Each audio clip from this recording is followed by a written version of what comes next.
Assalamualaikum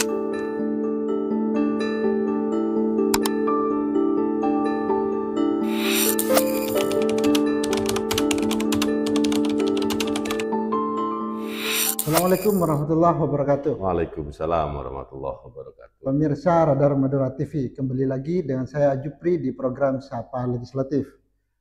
Radar Madura TV hari ini kembali kedatangan tamu yang sangat spesial dan istimewa. Beliau merupakan anggota DPRD Provinsi Jawa Timur yang hari ini mendapat kepercayaan duduk di kursi sebagai Ketua Komisi D DPRD Provinsi Jawa Timur.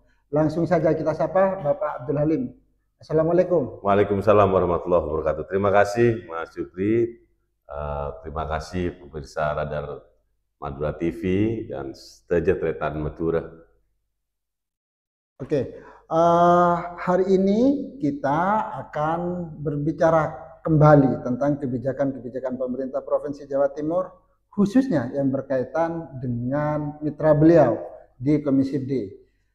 Dan khusus lagi yang berkaitan dengan 4 kabupaten di Pulau Madura, Bangkalan, Pamekasan, Sampang, dan Sumeneb. Topik dan pembahasan kita hari ini berkaitan dengan daerah aliran sungai atau DAS. Ini sangat penting kita ulas, kita bahas bersama, karena di saat musim penghujan tiba 4 kabupaten di Pulau Madura kerap terjadi banjir. Kalau dulu banjir hanya Sampang yang sering disebut-sebut sebagai daerah banjir. Tapi hari ini banjir terjadi di 4 kabupaten. Sampang tetap, Pamekasan, Bangkalan, hingga Sumeneb. Hari ini kita bahas dengan beliau, Bapak Abdul Halim. Kira-kira apa yang Pak Abdul Halim sudah lakukan nih, menyikapi soal daerah aliran sungai?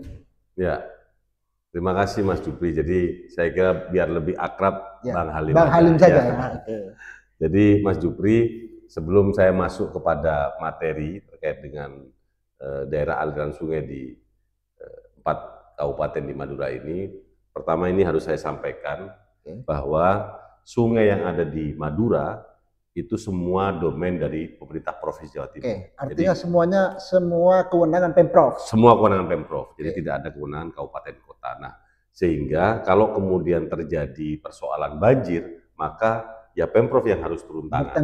Bertanggung jawab begitu. Nah, hanya persoalannya Mas Jupri. Jadi kondisi geografis kita ini, ketika kemudian musim banjir, hujan, banjir terjadi di mana-mana. Ya.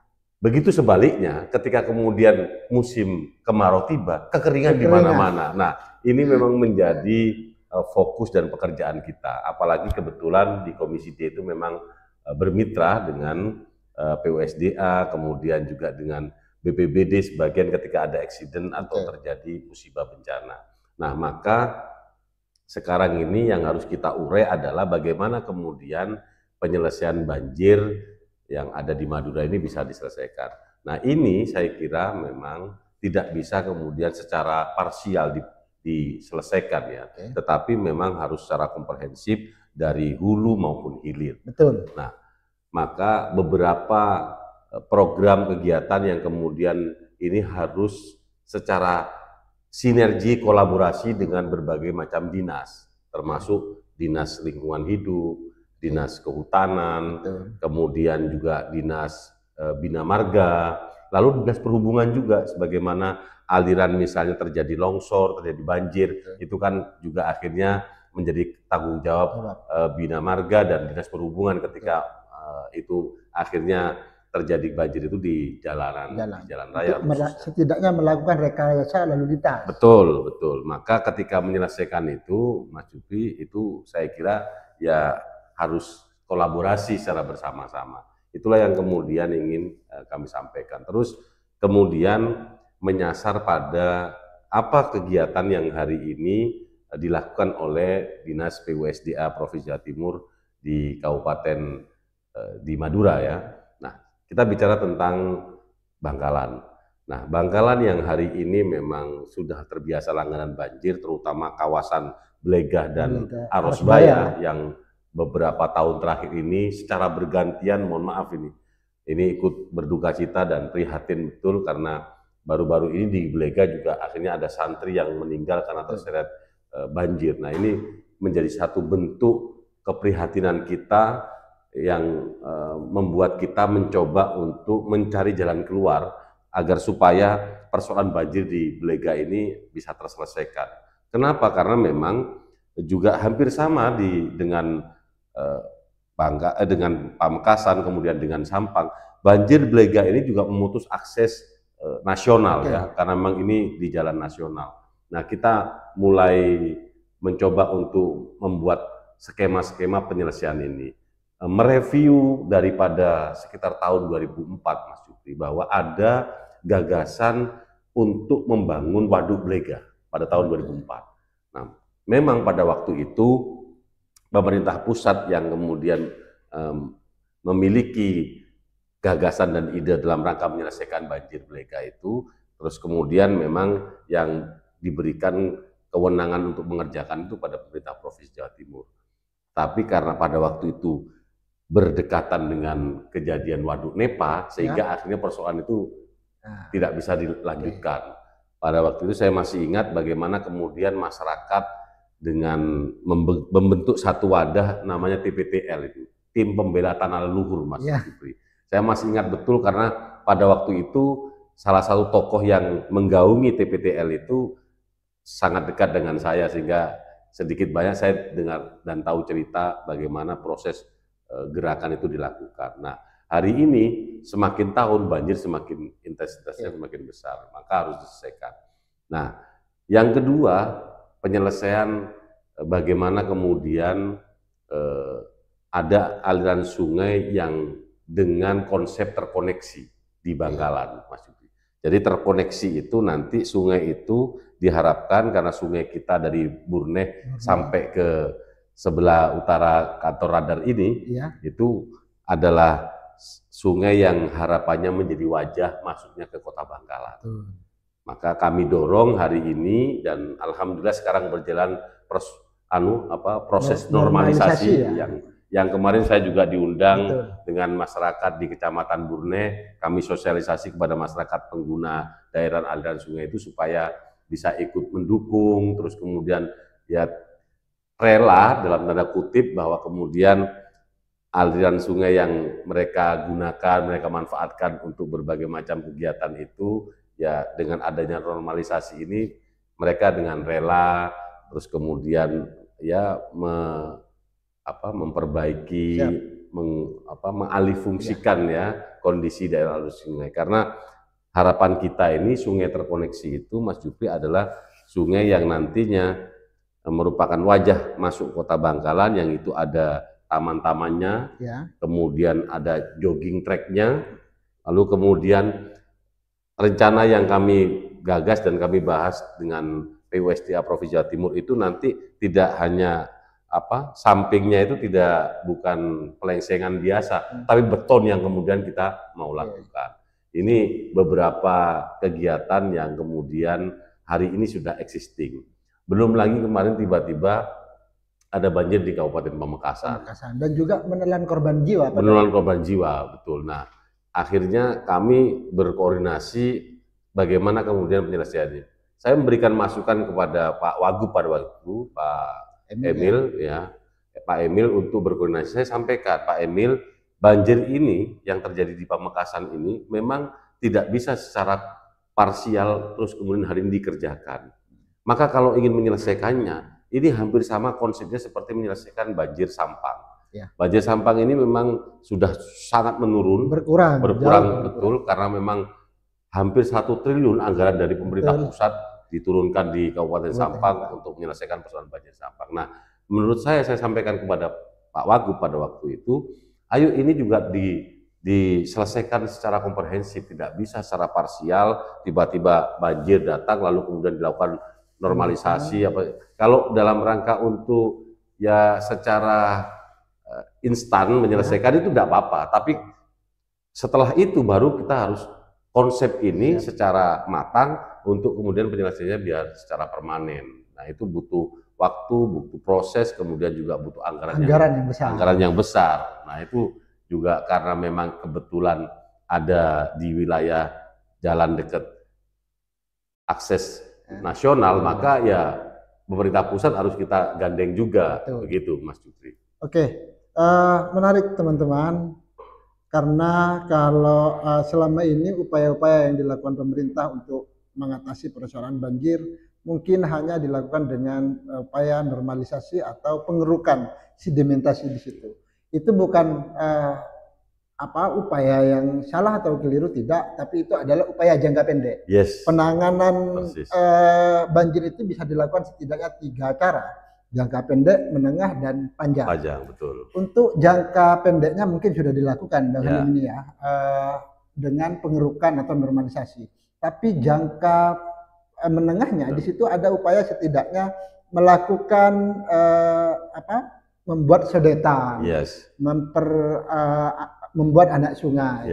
Adakah langkah-langkah tersebut yang kemudian mulai difikirkan oleh Bang Halim dan pemerintah Provinsi Jawa Timur? Ya, kalau menyasar di wilayah Sungai Belega khususnya, itu memang hari ini beberapa tahun yang lalu ya, pada waktu bupatinya relatif, kami langsung datang ke sana, kemudian langsung melakukan proses-proses action di sana dengan normalisasi yang kita lakukan.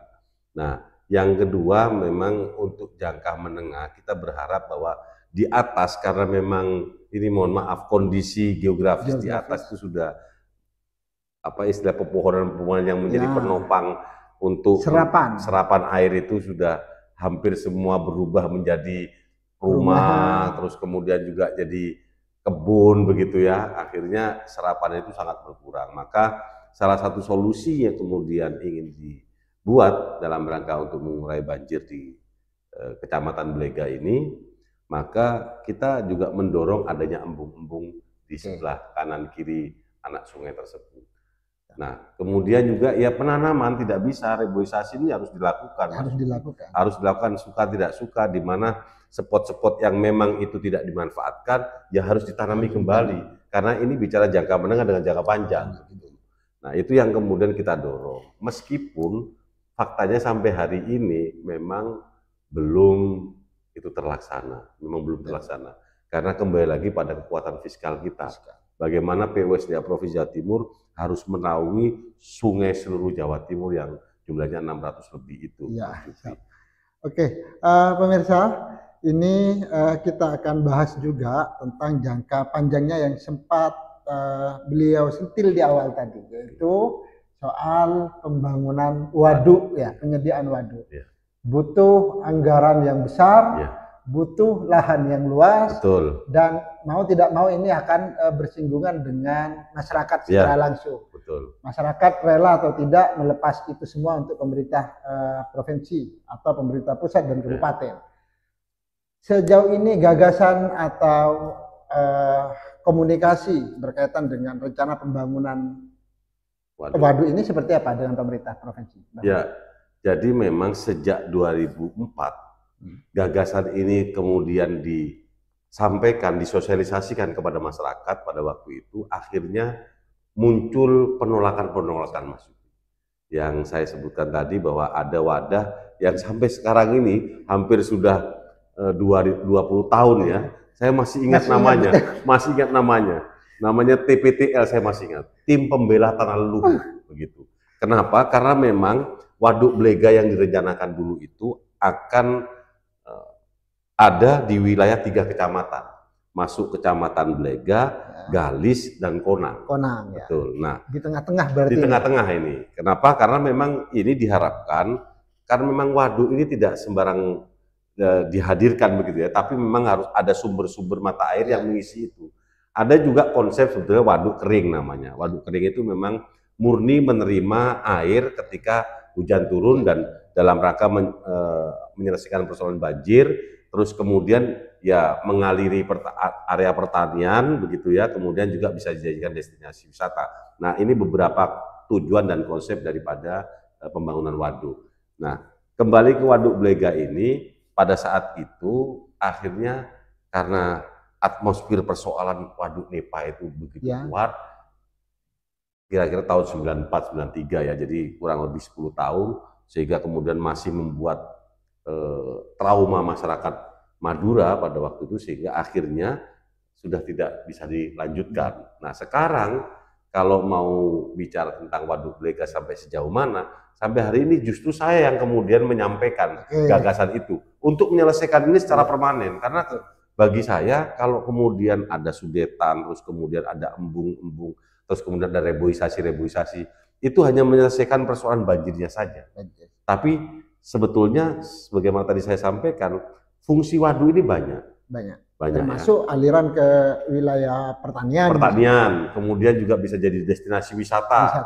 Betul. Nah, ini juga jadi tampungan air baku untuk air minum masyarakat, karena harus diakui untuk wilayah Kabupaten Bangkalan, saya kira penyediaan air bersih untuk air minum itu tidak sampai ke arah timur sana. Jangankan Bangkalan, Galis saja saya kira tidak sampai ke sana, Mas Jupri. Maka ini juga menjadi bahan ya, waduk ini tidak hanya menyelesaikan persoalan banjir, tapi berbagai macam persoalan yang bisa diselesaikan, Mas Jupri. Oke, Bang Halim juga nih, kalau bicara soal penanganan sungai, seperti yang disampaikan di awal, tentu tidak bisa dilepaskan dari kemampuan anggaran dan fiskal. Sejauh ini kita bisa melihat, setidaknya menilai, ketika anggaran yang dialokasikan pemerintah cukup besar, maka setidaknya di situ ada keseriusan. Publik kan sederhana logika berpikirnya begitu. Sejauh ini karena ini adalah mitra Bang Halim, seperti apa alokasi anggaran mungkin, termasuk rencana kegiatan khususnya berkaitan dengan aliran sungai ini? Ya, kalau bicara tentang kesiapan anggaran di pemerintah Provinsi Jawa Timur, ya, bicara tentang waduk, ini program nasional.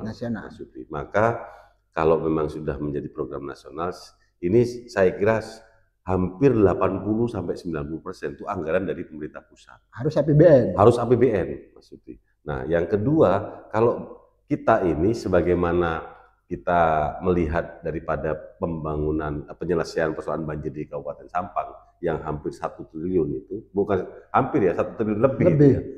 Pemerintah provinsi itu menyiapkan 98 miliar pada waktu itu untuk mensupport sekitar 900 sekian miliar dari pemerintah pusat. Bahkan kabupatennya tidak sama sekali untuk Kabupaten Sampang. Nah, maka kalau bicara tentang berapa kesediaan daripada APBD provinsi, ya sampai hari ini memang belum kita persiapkan secara khusus untuk persoalan Waduk Blega ya. Karena memang hari ini kita mau firm dulu dengan pemerintah pusat. Maka saya kemarin menyampaikan kepada kepala dinas di PUSDA itu bahwa bagaimana Pak kalau gagasan Waduk Blega ini kita kan kembali. Lah, kalau itu menjadi salah satu solusi, Mas Halim, ayo, bilang begitu. Nah, kami memang ingin berencana untuk menyampaikan ini kepada pemerintah Kabupaten Bangkalan. Bagaimana kemudian ini kita seriusi, sehingga kehadiran Waduk Blega yang dulu pernah digagas itu bisa kemudian dirancang kembali, dan ya harapannya mudah-mudahan bisa direalisasikan di Blega, begitu Mas Jupri. Ya, ini suatu upaya dan langkah yang harus didukung oleh semua pihak, termasuk masyarakat Madura pada umumnya dan di Kabupaten Bangkalan. Semua kebijakan pemerintah pusat provinsi tidak akan mampu berjalan secara maksimal tanpa dukungan pemerintah kabupaten dan masyarakat di wilayah itu, gitu. Berikutnya Bang Halim, ini tadi sempat disinggung juga persoalan banjir ini, salah satunya peralihan lahan, pemanfaatan lahan di situ, gundul, terus kemudian karena aktivitas dan mungkin juga karena populasi penduduk yang semakin banyak, perumahan, sehingga kemudian dulu yang menjadilah di situ resapan, hingga kemudian sudah beralih ke perumahan. Bagaimana pemerintah Provinsi Jawa Timur melihat problem ini? Ya, sebetulnya memang ini tidak bisa ya diberikan beban dan tanggung jawab ini kepada pemerintah Provinsi Jawa Timur saja. Kita berharap kalau bicara tentang domain dari PUSDA, maka harapannya itu adalah bagaimana kolaborasi itu terjadi di berbagai di kedinasannya. Sebagaimana tadi saya sampaikan, ada dinas kehutanan, ada dinas lingkungan hidup, kemudian pemerintah kabupaten. Ini yang harus juga diajak secara bersama-sama, secara intensif bagaimana kemudian memberikan edukasi kepada masyarakat bahwa banjir yang terjadi hari ini itu bukan karena tiba-tiba hujan saja, tapi karena faktor bagaimana beralihnya fungsi lahan, terus kemudian ya bagaimana apa istilahnya itu pepohonan yang sudah tidak ada lagi. Terus ya peran serta masyarakat dan tanggung jawab masyarakat sekitar ini juga harus terlibat, Mas.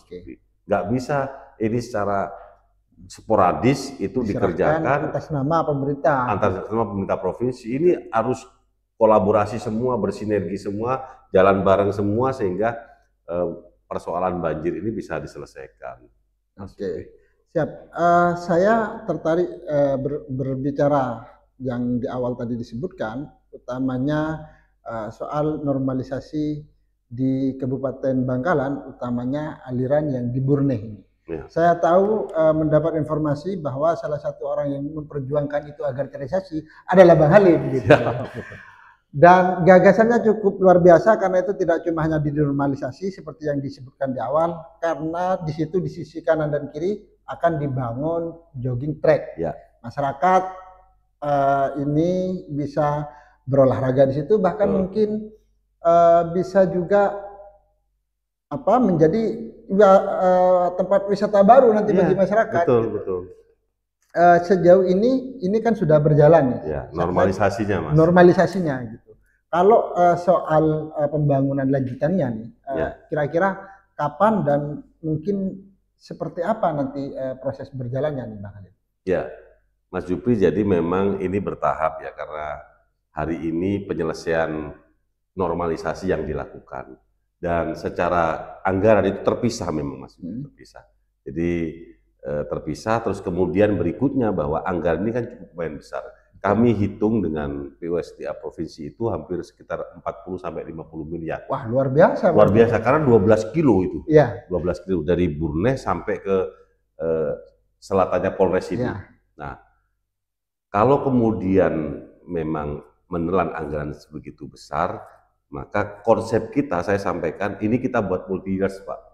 Artinya tidak satu kali anggaran, tapi bisa bertahap begitu ya, bertahap. Harapannya dimulai dengan perubahan di 2025 ini. Gitu. Atau kalau tidak bisa, maka di 2026 murni. Itu kita alokasikan untuk lanjutannya dalam rangka membuat sungai terkoneksi, itu namanya, Mas Jupri. Terkoneksi dengan harapan memang ini menjadi etalase dari Kabupaten Bangkalan. Wajah ya. Wajah dari Kabupaten Bangkalan. Ketika masyarakat dari luar masuk kota Bangkalan, langsung yang menyambut itu adalah sungai dengan taman dan jogging track yang begitu bagus begitu ya. Ini artinya kita berharap juga tidak membuat hanya nyaman masyarakat Kabupaten Bangkalan, tapi juga akhirnya menarik investor masuk ke Kabupaten Bangkalan. Betul. Ini yang kita sebutkan multiplier efek daripada kegiatan ini. Secara jangka panjang, memang hari ini itu tidak terjadi banjir di sekitar sini. Ya. Tetapi kalau kemudian ini selalu dibiarkan, ini maka menjadi banjir di masa yang akan datang. Nah, maka selain memang ini menyelesaikan problem banjir, juga menata wajah Kabupaten Bangkalan, terus kemudian juga persis tadi misalnya jadi destinasi wisata. Ketika ini bagus, kemudian sampingnya itu dibeton, airnya jadi jernih, itu betul-betul dikelola oleh masyarakat. Misalnya kayak di berbagai macam desa di kabupaten di daerah lain itu akhirnya difungsikan sebagai tempat wisata ikan misalnya, yang akhirnya ya menjadikan PAD desa itu akhirnya bertambah. Nah, ini kita harapkan ke depannya, misalnya di setiap, karena memang berbagai macam kelurahan yang menaungi daripada sungai sepanjang 12 km itu yang nantinya akhirnya menggunakan anggaran dana desa misalnya. Jadi kita sekali lagi bahwa hari ini masih normalisasi, Mas Jupri, dan saya sudah menyampaikan, saya sudah ketemu, diundang oleh Pak Camat Burneh dengan perangkatnya, dengan aparat yang ada di sana dan tokoh masyarakat. kami bertemu langsung, berkomitmen bersama untuk ayo kita dukung bersama kegiatan normalisasi ini. Jangan sampai kemudian muncul di permukaan bahwa ketika ada problem yang terjadi, maka prosesnya tidak bisa dilanjutkan. Ya. Nah, tolong jaga saya bilang gitu. Saya akan berjuang di tingkat provinsi dalam rangka supaya proyek ini terus berjalan, kegiatan sungai terkoneksi ini berjalan. Ya, penjenengan masyarakat dan aparat yang ada di tingkat kecamatan dan kabupaten maupun desa ini, ayo tolong jaga ini. Ya, begitu, Mas Jupri. Ya, artinya di sini kuncinya adalah turut mendukung. Gitu. Betul. Ya. Berikutnya juga kalau bicara soal sungai dan banjir gitu, yang saat ini mulai terjadi di berbagai daerah di 4 kabupaten di Madura, upaya normalisasi kan sebenarnya sudah mulai berjalan gitu. Lah hanya saja saat ini yang normalisasi yang berjalan, saya tidak fokus di sini Bang Halim ya, di Burni, tapi secara general gitu. Pemerintah kabupaten meskipun ini menjadi domain atau kewenangan dari pemerintah provinsi, perlukah menurut panjenengan pemerintah kabupaten juga ya di tengah keterbatasan anggaran setidaknya 1 atau 2 kilometer gitu turut berpartisipasi menjaga atau mengatasi persoalan banjir ini gitu dengan cara pengerukan tadi. Itu sebetulnya kalau bukan hanya harapan sebetulnya. Jadi kita inginkan bahwa ada gayung bersambut dari pemerintah kabupaten, di mana sungai itu memang menjadi domain provinsi. Tetapi sekali lagi bahwa sungai itu berada di kabupaten kota di Madura. Maka kalau kemudian apa yang disampaikan Mas Jupri tadi ya, kalau bisa tidak harus langsung disambut ya. Bagaimana kemudian persoalan penyelesaian ini? Oke, saya karena memiliki kelonggaran fiskal, maka kemudian ini juga memang tujuannya dalam rangka untuk bagaimana konsep di kabupaten sungai itu menjadi baik, maka kemudian saya alokasikan sekian dulu. Kami justru itu sangat senang sekali, bahagia sekali Mas Jupri kalau misalnya ada kabupaten di Madura yang memang betul-betul secara langsung, secara nyata aksi begitu untuk ikut bersama-sama menyelesaikan persoalan. Karena begini Bang Halim, kondisi yang terjadi ketika terjadi banjir kerap terjadi saling pemerintah kabupaten. Memang betul ini adalah kewenangan pemerintah provinsi, tapi terkesan ada lempar tangan, lempar tanggung jawab. Ini ketika kemudian diperlihatkan kepada masyarakat kan tidak elok juga. Betul. Karena pada prinsipnya baik pemerintah provinsi Jawa Timur, kabupaten maupun pusat itu semua kegiatan orientasinya demi masyarakat. Nah, selanjutnya juga Bang Halim, kalau dulu sering yang sulit kita temukan soal masalah banjir dan sungai, yang jarang terjadi itu adalah Kabupaten Sumeneb. Tapi hari ini Kabupaten Sumeneb juga tidak bisa dihindari, banjir juga tidak bisa dihindari, bahkan betul itu juga sempat mengganggu ruas jalan nasional. Betul. Ketika dianalisa, salah satu penyebabnya adalah alih fungsi lahan dan proses terjadinya galian atau tambang di situ. Menyikapi hal tersebut gitu, kira-kira apa yang mungkin masukan Bang Halim baik kepada pemerintah pemerintah kabupaten maupun provinsi yang ke depan ini perlu disikapi serius agar persoalan banjir ini bisa terminimalisir. Ya, Mas Jupri, jadi ada yang kelewatan kita bicara tentang bagaimana kondisi banjir di mana-mana di Madura. Nah, satu di antara yang terlewati adalah bagaimana kemudian kondisi sungai ini mulai menyempit. Ya, betul. Jadi selain memang alih fungsi, kemudian pemotongan pohon-pohon yang sudah hampir menyeluruh, mulai dari hulu sampai mendekati hilir, kemudian penyempitan sungai. Jadi penyempitan sungai itu bahkan pemerintah provinsi itu betul-betul sempat curhat dengan kita. Ketika kemudian di samping-samping sungai itu sudah berdiri bangunan-bangunan dan akhirnya membuat sungai itu menyempit. Nah, ketika menyempit, ya otomatis ini akan merusak ekosistem daripada sungai itu. Betul. Mengganggu proses aliran. Aliran, betul. Nah, oleh karenanya sampai kita ini pernah mendatangi satu desa di satu kabupaten, saya mohon maaf tidak bisa disebutkan. Itu ketika kita lobby, itu saking kuasanya dia dalam tanda kutip, akhirnya tidak bisa. Bahwa ini menyalahi aturan. Rekomendasi teknis dalam rangka untuk membangun rumah atau membangun gedung yang itu ada di wilayah daerah aliran sungai, itu wajib ada rekomendasi teknis dari PUSDA. Tapi itu tidak dilakukan.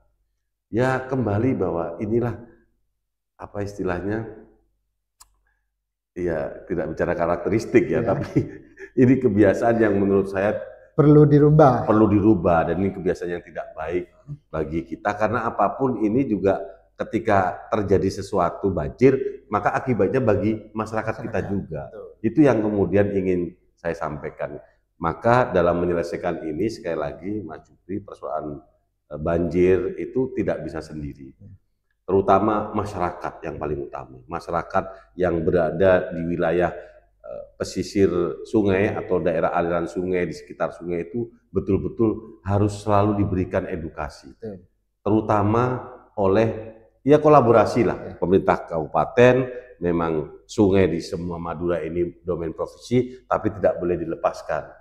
Berbagilah dalam rangka untuk memberikan edukasi kepada masyarakat, melakukan pemeliharaan di sepanjang sungai itu harus bersama-sama, dan keaktifan masyarakat dalam rangka untuk menjaga sungai ini supaya betul-betul fungsinya itu betul-betul sesuai, maka kemudian ya keaktifan masyarakat untuk terus berkomunikasi, berkolaborasi, berinteraksi dengan pemerintah baik kabupaten maupun provinsi itu terus dilakukan, Mas Jupri. Oke, pemirsa Radar Madura TV, kita sudah tangkap poinnya bahwa meskipun ini domain dari pemerintah provinsi, persoalan aliran sungai termasuk dengan banjirnya bukan tugas utama dari pemerintah provinsi, karena itu apapun yang pemerintah provinsi lakukan tidak akan berjalan maksimal tanpa didukung oleh masyarakat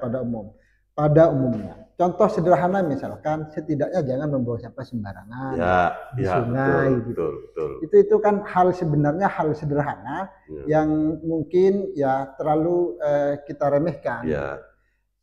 Kenapa? Karena ketika terjadi banjir, dampaknya bukan cuma hanya yang membuang sampah, tapi masyarakat secara umum.